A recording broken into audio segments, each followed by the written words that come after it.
of recovery. We do things for a reason.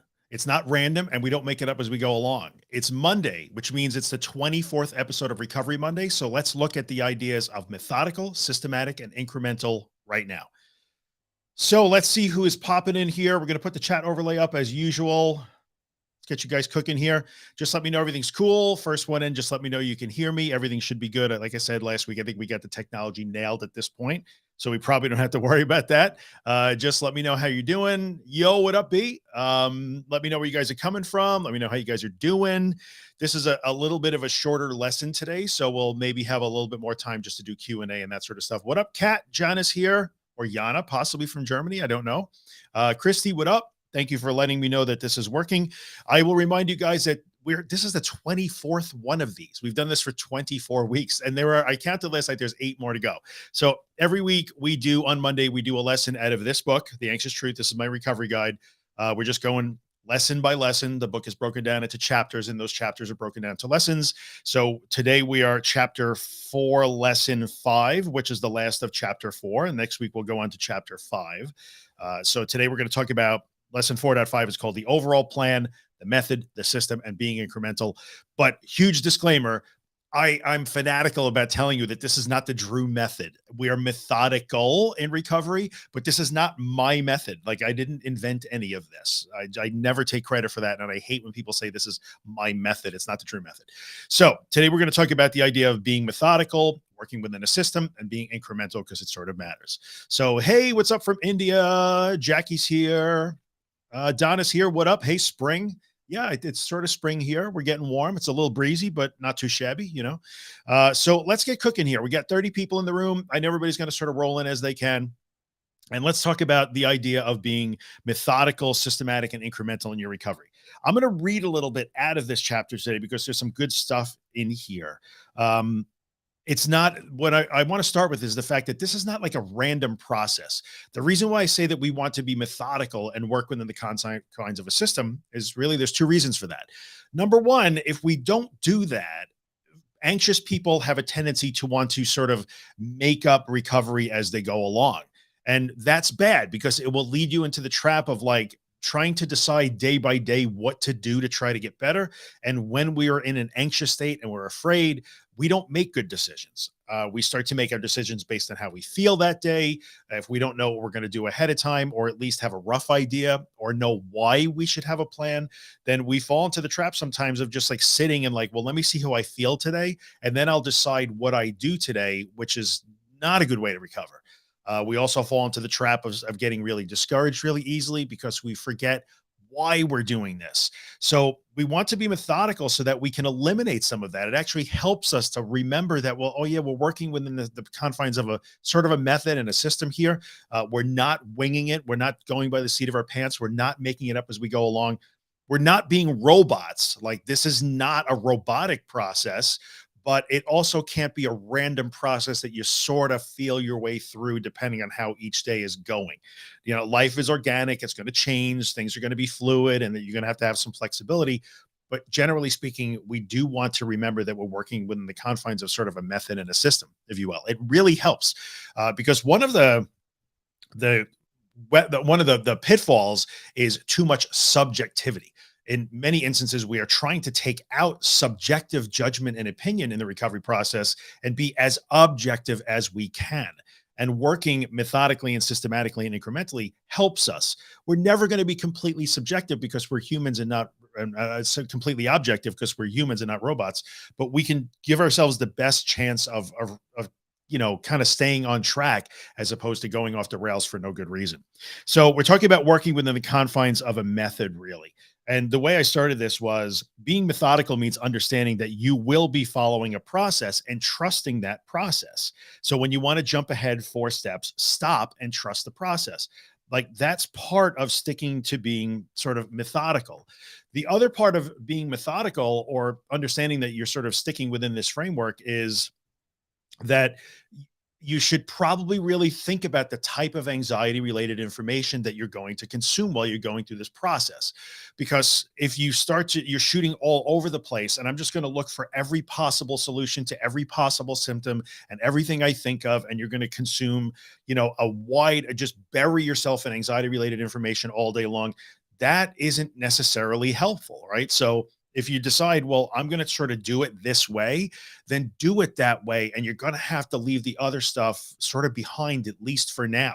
Now, you may decide, some part of the way in that this way to do it isn't for you. And that's okay. I respect that. It's not a problem.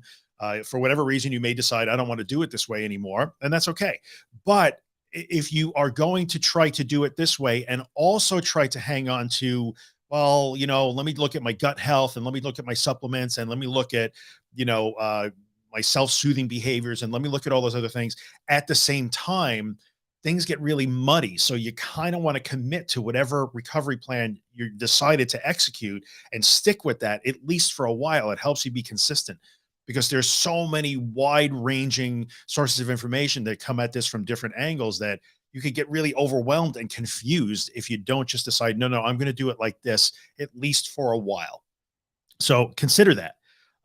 When we're talking about being systematic, this is the part where, and I hate using the word systematic, but we have to, because again, I can't stress enough, we're not trying to be robotic here. Like, this isn't, recovery isn't a step by step by step, and you do this in 1, 2, 3, 4, 5, and it always works this way and it's predictable. But we do want to be somewhat systematic so that, like I said in the beginning of the video, we stay out of the trap of making it up as we go along. When we don't do that, then all the subjectivity comes in, all the judgment comes in, start to assess things based on how you feel from day to day. And that's not really good. The other benefit of trying to work systematically is that that, like, okay, I'm just going to follow a plan. This is a system, and I could just follow the system without having to make decisions on the fly on days that I feel like crap. All right. So it helps you to understand that, well, I do have to be systematic here. Like, what was I planning to do today? Well, the system says do this, or my plan says to do this. So I will do this, and it doesn't matter how I feel. The other benefit of working sort of systematically is that you remember that you can always come back and review. Part of the system, and I say that here, part of the system is you can come back periodically and review. How's my progress? Not how am I feeling? Not is my anxiety gone, but have I been accomplishing my goals? Am I driving further? Am I staying home more often? Am I doing am I refraining from Googling my symptoms because of my health anxiety? If I stop seeking reassurance? So I'll discuss this, a plan for GAD. You can make a plan for GAD. It might not look like an agoraphobia plan, but you can do that. So we'll talk about it. Hang on there. But when you work in this way, it gives you the opportunity to say, okay, I'm going to go back and judge review my progress now and then. I might have to adjust things a little bit. What am I doing well? What am I not doing well? But again, understanding why you're doing these things matter, right? So that's why I say you really want to be methodical and systematic. The other thing that I think is really important here when I say be incremental, right? Methodical, systematic, incremental, is we always want to make sure that we are moving forward all the time. Now, it doesn't mean every day you have to push further and further and further. But when things start to become easier, a certain thing starts to become easier, it's kind of human nature to say, okay, well, now I can do the school run and the grocery shopping, and I can stay home a little bit, and okay, I'm good. Like, I'm good. I can stop now. And when you stop, that's when you run the risk of building that dreaded, what I call the acceptable bubble, which is you teach yourself how to do some stuff, but you've learned to do things without maybe panicking or without maybe being terribly anxious. But that's it. The bubble is here. And anything that bursts that bubble, or anything that presses on you at all, collapses the bubble. And then you'll feel like you're back at square one. Or life will throw you a challenge that is beyond the stuff that you have worked on. And it'll be like, oh, I haven't been working on stuff for months because I've just been okay going to the grocery store and just doing my little life. So we have to be careful about that. We want to be incremental so that we say, and in the beginning of the book, when I talk about sort of making your goals, like, if one of your goals is to be able to take a vacation across the country, then you work toward that. that might not be something you could do all the time. Or one of my goals is I want to go back to school, or one of big goals, like big things that you would never think of doing because of your anxiety problem. You work toward those things. Like, all right, most of my life is pretty good right now, but I still know that I don't want to have any restrictions. So what can I do now to make sure that I keep going? That's the incremental part of this. So methodical, systematic, and incremental keeps us on course, and it keeps us aware of why we're doing these things. Remember that everything here has a why. And I'm going to sort of wrap up the lecture part of this by reminding you again, we do not do hard and scary and difficult things to recover just for the sake of doing hard things. And especially if you're a dude watching me right now, I think you guys will probably relate to this. And you have been involved at all with consuming personal development, personal growth, or self help information online. The idea that somehow you must do warrior things because it shows that you have character and it's hardcore, and not just dudes. I know women hear it too, but we're not doing these things for the sake of doing hard things just to say we do hard things. There's a reason for this. And if you lose sight of, well, why am I doing the scary stuff? If you lose sight of why, or you don't fully understand the why, then it starts to feel patently absurd to do challenging and scary things all the time. So understanding that you're working inside sort of a system and a method keeps you from falling into that trap too. Like, why am I doing this to myself? Oh, that's right. I know I am doing this because I have to learn. I have to learn some new lessons. That is a big deal, because I think sometimes people get, a little bit, oh, Copper's chiming in. Like, people get a little caught up in that. Like, well, why am I doing, or they forget why they're doing it. Or that ridiculous message of like doing hard things just for the sake of it. This isn't a character building exercise. This is all about learning. We do it because we're trying to learn. So that's really important for me to say, because you can really fall into a trap if you don't remember that why we're doing it. It's about learning. It's a classroom. So there's that. Okay, so 11 minutes in, like I said, it was pretty short. Sorry, Cop decides he just wants to be involved. So let me look at some comments here, and let's see what we got here. No, no, no, no, no, no. Let's see here. Somebody says, I'm okay still feeling the skips. Okay, you're allowed to feel the skips. That's fine. He'll get tired of barking sooner or later. That's totally fine. Still feeling the skips. Unfortunately, if you're in the Facebook group, I can't see your name, only Facebook users. So I don't know who that is, but it's okay. You can feel the skips. That's all good. Jersey's here. Julie, what up? Dee's here. Jenny's here from Austria or Australia. I assume Australia. Sean says still dealing with the skips. Okay, that's fine. Let's see here. Method is widely needed on bad. Okay, let's put this up here. It is. So a method or a framework to work in is needed on bad days, without a doubt. Like, it keeps it out of the weeds. On a bad day, it's easy to become really frantic and not know what to do. Like, I just don't know what to do today. What should I do today? Like, you can't make good decisions. So having a bit of a method or a system to work in is really, really helpful on the bad days, because you don't have to think, you just have to do based on what sort of the method and the system and your plan says to do. That is, and which, by the way, is a tremendously kind thing to do for yourself. So some people would look at this and say, I have to make a plan. I have to have steps. There's a method. Like, that seems cruel. It seems mechanical. It seems robotic. Where's my humanity? Where's my soul? Like, no, making a plan for yourself so that you don't have to make decisions when you're frantic and under the gun is a really kind thing to do for yourself. That's a way more human way to do this than like pushing yourself and dragging yourself through mud and forgetting why, and then wondering why you're so broken. Like, that's not cool. So work with a plan and work methodically and systematically. It's kinder to yourself. It just is. Let's see here. Let's pop this up real quick. Over the top, big comment. I feel like what if I'm not doing enough, but then I don't have the emotional reserves to do more? I've been making progress by driving alone and driving further each time. Okay. Oh God, I get you on the gas prices. The whole world is feeling that right now, but be careful in this situation. Like, it's so interesting to see people do this. And I did it. Everybody does it. This is human nature. Look at how in one half of the sentence you say, I'm making progress, I'm doing better. And then there's always a but it feels like I should be doing more, but I'm tired. But okay, just end the sentence with, I'm making progress, I'm getting better, I'm doing better. Why does there have to be a but? So catch that. When you start to qualify that, like I'm going to tell you about my progress, but then I'm going to wipe out the progress by adding the doubt to it, recognize, oh, I'm thinking, I'm just thinking. That's just a thought that I should be doing more. I'm thinking about the fact that I am tired from doing this work. Okay, you're allowed to be tired from doing the work. So you don't have to add stories on top of it. This is why we judge based on what we do, not what we think, not what your brain tells you is wrong or right, not what it whispers in your ear. What have I been doing? I've been doing better. End of story. That's it. You don't have to say any more than that. That's really important. That's another part of being kind to yourself. Catching that and saying, well, I'm not going to engage in that conversation. I don't have to have that conversation with myself. I'm doing better. That's it. That's all I need to know right now. That's important. Hey, Trinidad, what up? Okay, so let's put this up here. So Jessica says, it's so hard to set a plan for GAD, health, anxiety, and OCD. And that is patently not true. So just because your plan doesn't look like an agoraphobic's plan doesn't mean that you have to just randomly be thrashed around by your anxiety every day and not know what to do. That's not true.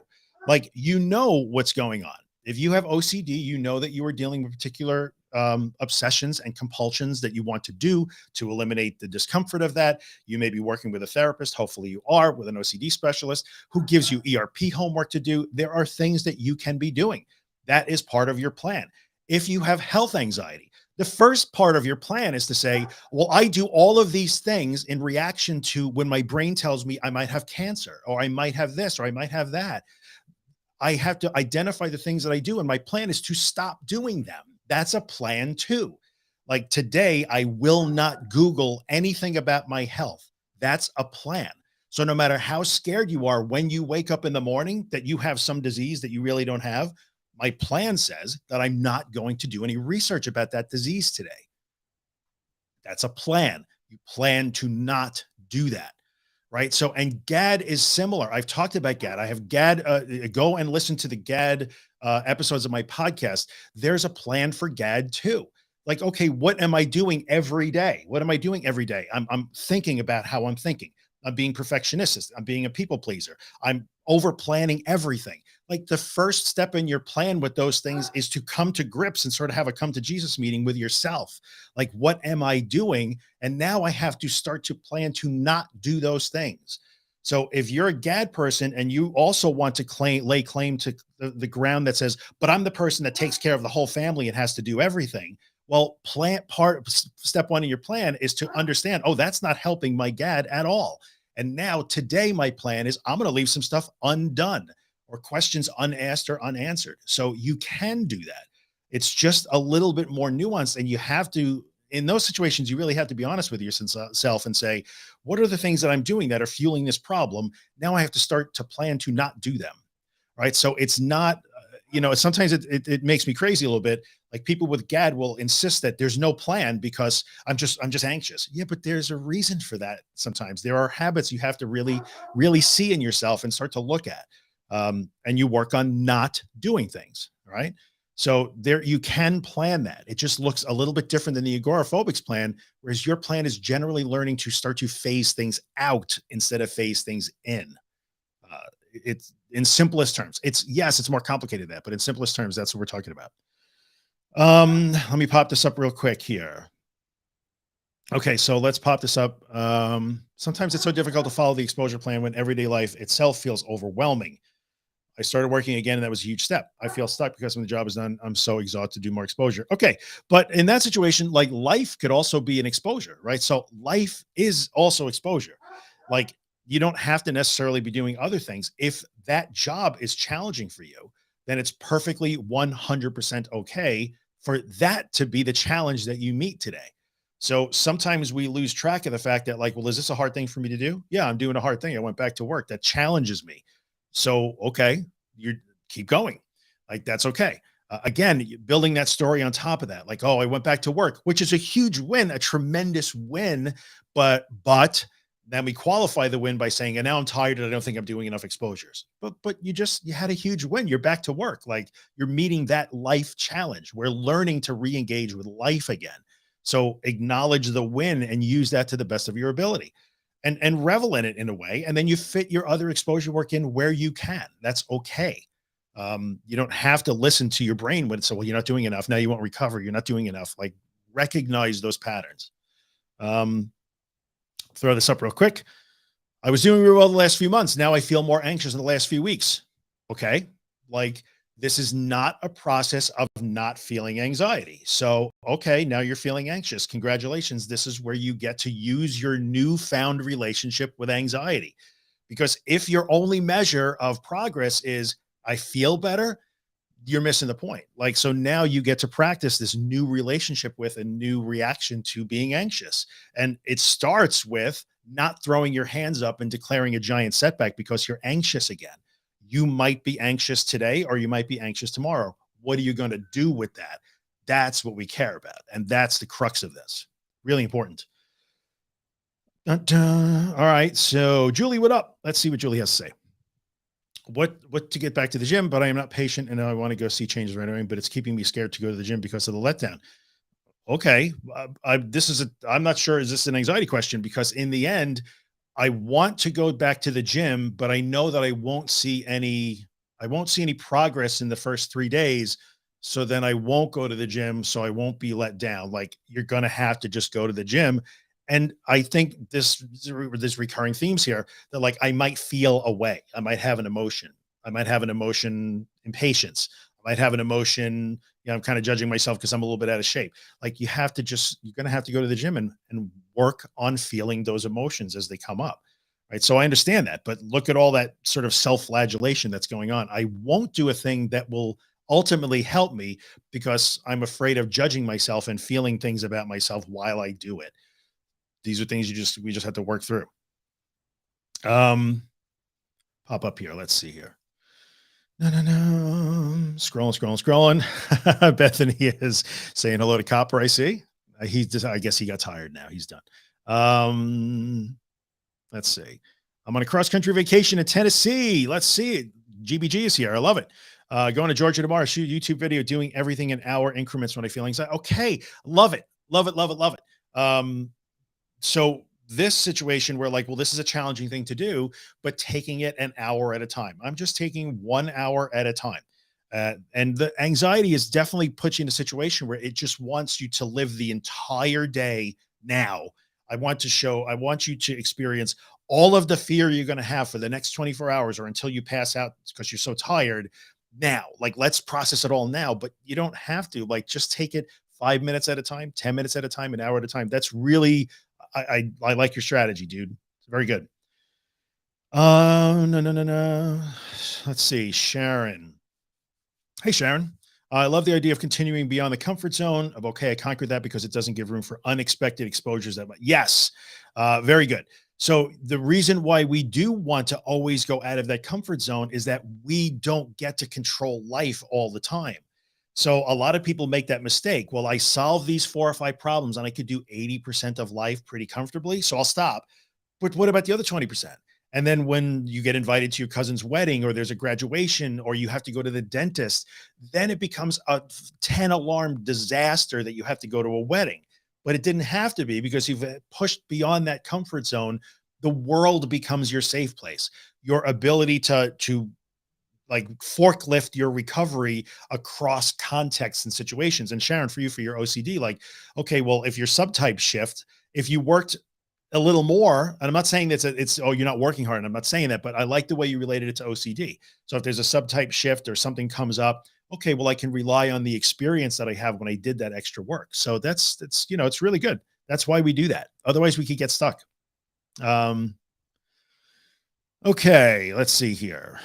How do you know how often to do exposures for? Scary feelings stay the same from start to finish. That's okay because the exposure is to the scary feeling. We are learning to move through the scary feeling. So you always, at the end, you always have to say, I was really scared and nothing happened. So you want to do those exposures every day. If you can, like if you're dealing with OCD or something like that, your therapist would give you ERP homework to do every day, if not more than once a day. Your exposure should be daily. So don't fall into the trap of thinking, well, since I'm scared, it means I should do them less. I should back up. No, it means you should do them more. You don't have to push yourself into oblivion, but you should do them more. And the point of the exposure is to be scared. That's why we do them. And it's perfectly okay that you're scared from start to finish.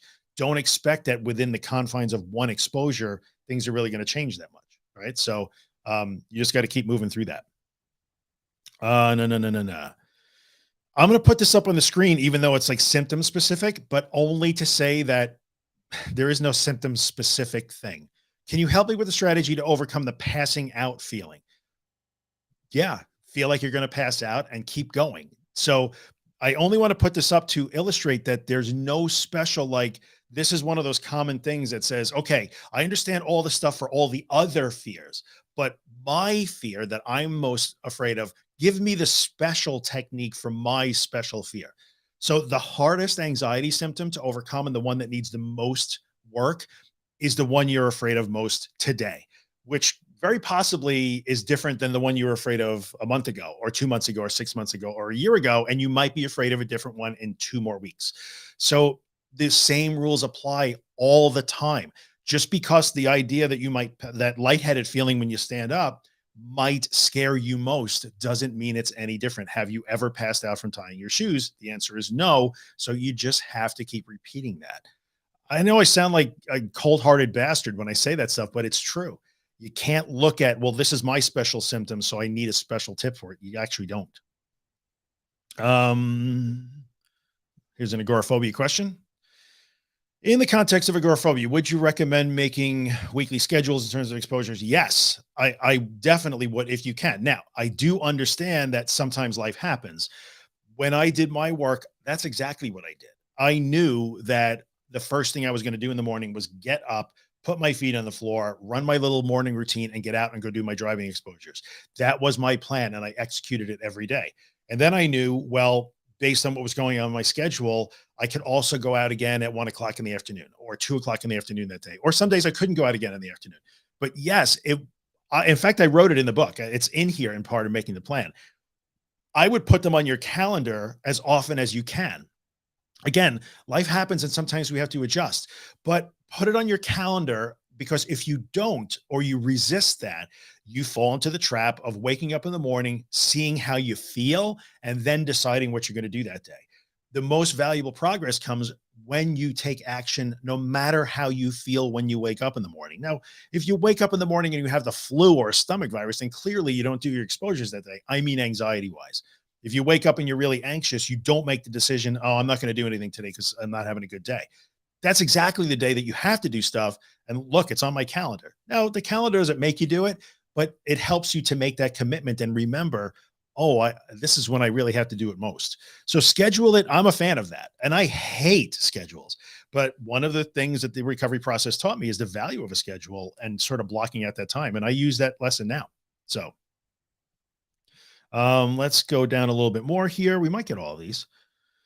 It's carrying the anxiety. I kind of did that. Still going on with life, kids carrying the anxiety and thoughts. Okay. So what do I do in response when I notice that I'm anxious? And what do I do when I start having thoughts? What do I do? So you have to answer that question. What do I do when I notice that I'm anxious? And what do I do when I start having thoughts that I don't like? Answer that question. And then your plan is, I have to stop doing those things. I'm going to have to change direction on that. So that is that thing where there is a plan. Okay, you're out and you're doing the stuff. But if you're going to go out and do the stuff all the time, and every time you have a scary thought, you latch onto it and start engaging with it and having a conversation with it and wondering why and what does it mean? And am I going to be okay? And does it mean that I won't ever recover? And does anybody else have this thought? Well, then it doesn't matter that you're out and doing life, because that's not the problem. The problem is that relationship with those thoughts. So you have to really look at it and say, what do I do when I notice I'm anxious? And then what do I do when I notice those thoughts? And my plan is, how do I start phasing those things out, which will be super uncomfortable. So when your brain wants you to engage in an extended conversation about an intrusive thought that you have, and you refuse to do that because you just engage behaviorally elsewhere, it will be as scary to you as the agoraphobic who's trying to go into the frozen food section. Make sense? Um, so that's it. Scroll down, scroll down. This is good. Sorry, I don't see your name, but my plan includes not checking body things. That's a huge, huge thing for some people that health anxiety, they get skin focused. So literally checking body things. I know people that have gotten really stuck with like taking pictures of their skin, taking pictures of themselves. Every day they take 7, 8, 9, 12, 15, 50 pictures of themselves, selfies in a mirror, just to see if there's anything different so that they can be sure that nothing is wrong. Okay, I got to take less of those pictures every day. I have to do less checking. So that's really good. Excellent. Um, let's see. Let's see. Jax asks, what's best to tackle first, agoraphobia or monophobia? I can't do exposure gradually. It's either my mother goes home and says, okay, tempted to go home. Let her go home and try. Either way. So they're both the same. Believe it or not, they're just two different expressions of the same fear. Agoraphobia is if I go into particular contexts, most people will see it as leaving the house. But if I go into particular situations, then I have, I might panic and I might feel these dangerous things, in which case I need to save myself or be saved. Monophobia is what if it happens anytime at home and nobody's here to save me? So it's the same exact fear, just expressing in two different ways. So really, Jax, work both at the same time. You will find that if you get better at staying home alone, you will actually get better at the agoraphobia at the same time. If you start working on agoraphobic exposures, the monophobia gets better at the same time. Now, your brain doesn't necessarily understand that. So let's say that you figure out and you're out driving all over the world and you're not agoraphobic anymore. When you do have to stay home alone, those first few times, your brain's going to say, oh, but we can't do this. This is different. But you'll see that it's easier than you thought it was. And they both kind of resolve at the same time. Just two different expressions of the same fear. Okay, let's see. It's a big one. And then I'm going to scroll down to kind of the end here. I can't hardly travel. I can't drive out of town, have had ups and downs. I have went out of town and drove out of town many times. Some months it's like falling right back into the same old patterns, worrying about what could be. Well, I mean, unfortunately, Patricia, I feel for you because I do understand what that feels like. And I know how rough that could be. But that pattern that you fall back into is I'm worried about how I feel and I'm going to run from it and I'm going to retreat from it and I feel like it's an emergency. I feel like how I feel is an emergency. And so I will treat it as an emergency. And therefore your brain gets the message, oh, it really is. And that means you run back home and you don't go far and you can't leave the town. So as much as it really stinks, the only way to break that habit is to do that scary thing that you run from. There's really no other answer. I wish there was, but that's the pattern. Like, oh, I'm going to treat it. It feels like an emergency. So I'll treat it like it and I'll run back home. And then I'll just stay home for the next 3 months. And I'll try again 3 months from now and I'll get a little ways. But then when it starts to feel like an emergency again, I treat it like an emergency and I run back home and retreat again. So this is a crappy deal, but it's a deal we have. And the only way to break that cycle is to understand that, well, I have to stop treating it like an emergency. I'm going to have to start to move through this fear because you're always okay. Even though it feels so unsafe, you're still safe. You're always safe. You always have been safe. And running home has never saved you because the good news is you never had to be saved. Right. So I hope that helps. And I feel for you. I do. Okay. Well, so I'll put this up for Susie here. The picking yourself up again and again, it's not starting again and again, but the picking yourself up is the recovery. Like the win is in the picking yourself up. So the win here is, oh, anxiety came back and I worked with it. I felt really anxious, but I got up and I did my stuff anyway. And I engaged with my life, whatever that looks like anyway. That's the win. The win is, in a way, not to sound dramatic about it, but while I got knocked down, the win is not is getting up. It's not failure because you got knocked down. It's only a win when you get back up again. That's the recovery process. It's really important. So you can't really, that's not being very nice to yourself when you say that. Like, well, I just have to, I'm starting again and again. You're not starting if you learn a lesson every time you get up, right? So, and if you are doing that again and again and again, congratulations, you're doing it. You're actually doing it. You just have to accept that lesson that, look at me, I keep getting up every time it knocks me down. It can't keep me down. It can't take me out. So accept the lesson and know that you're actually doing really well with that. That's not failure. You're not starting again, but it feels like you're starting again because you're not, it sounds like you're not really accepting the lesson that, like, oh, I'm always capable of moving over. It doesn't keep me down. It doesn't pin me down. Like I keep getting back up. That's huge. That's huge. All right. So let's see here. When you're playing, oh, very good. GBG says, so you know what? Here's one thing I love about you guys. there's 64 people here, a little smaller crowd today, but there's a wide range. There's people at the beginning, people at the end already recovered. They're kind of done with the journey. People nearing the end. I know Sam pops by, GBG is here. I love how you guys mix together, and that's such an encouraging message. And I appreciate that. I love when you guys are supporting each other. That's probably the thing that makes me happiest. So thank you for that. Appreciate it. So let me scroll up here.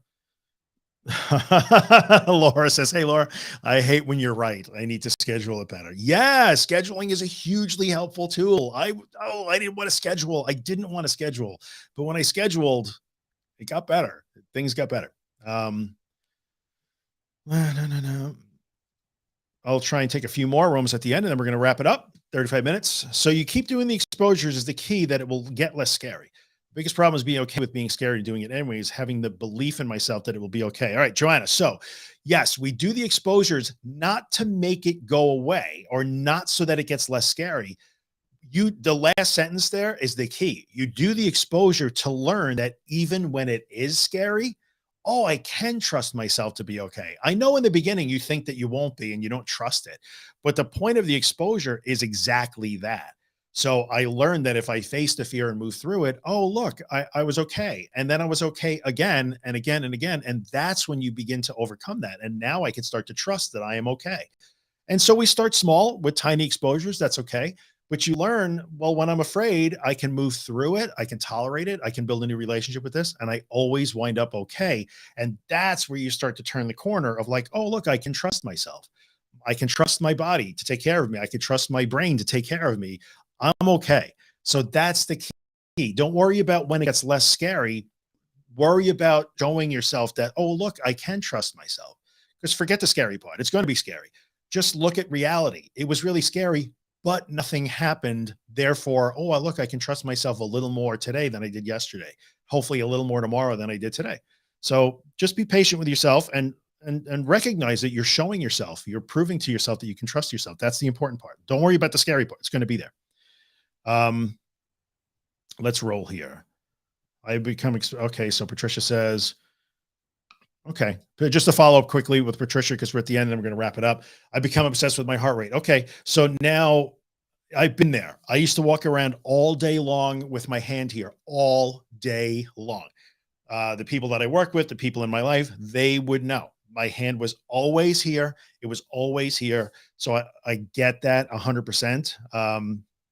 But again, you're treating your heart rate like an emergency. You feel like it is, you think it is, and then you treat it like it is. So a good first step for you, Patricia, would be, you got to take your hand down. You got to take your hand down. And that might be a thing you have to practice every 5 minutes. Where's my hand? Put it down on the table, put it down on the table, put it down on the table. It'll feel really uncomfortable because you think you need to be checking your pulse to stay safe. But if you break that a little bit, then that's kind of how you start to move forward. But I understand. I do understand. I was there. A fear of embarrassment is super common. The fear of fear, it's more like a fear of embarrassment. So people interpret the fear as in different ways. The top fears that come, or the top feared outcomes of fear and panic and anxiety, is death, permanent incapacitation in some way, psychotic break or insanity, making a fool of myself, or making a scene, being embarrassed. Those are the top, those by far. So fear of being embarrassed because you think that the fear will, oh my goodness, what if they see me shaking, or what if I start to cry? Very, very, very common. Very, very common. So it's the same rules kind of apply. Like, okay, well, somebody might see me shake, or somebody might see that I have a panic attack, but that's okay. That's not the end of the world. So for the person who thinks they're going to die, they move through the exposure and don't die, and then discover like, oh, I didn't die again. And your would be, oh, look, this is really embarrassing, but look, the embarrassment didn't kill me and nothing bad really happened. So same rules. All right, guys. So that is it. Thanks for coming by. We start chapter 5 next week. It will be the same time. And then chapter 5 in the book is all about, right? I think this is the end. Yeah. Chapter 5 is really the last chapter. And in chapter 4, we were talking about making a recovery plan. And now in the next chapter, we go over the principles of how to actually execute that plan, getting your friends and family in order, and arranging your schedule and prioritizing things and all that stuff. So we'll start that next week. Same time, it'll be Monday at 2 p.m. Eastern time, right here, same place. These stay in the Facebook group, my Facebook page, on my YouTube. I even post them to Instagram, but I don't think anybody on Instagram wants to watch a 40-minute video. But they're there. And that's it. I appreciate you guys coming by. I'll see you again next week. Same bat time, same bat channel for the next topic. We got 8 more left. So we'll be doing this for 8 more weeks, and then we'll have to figure out what to do with that. All right. See you guys next week.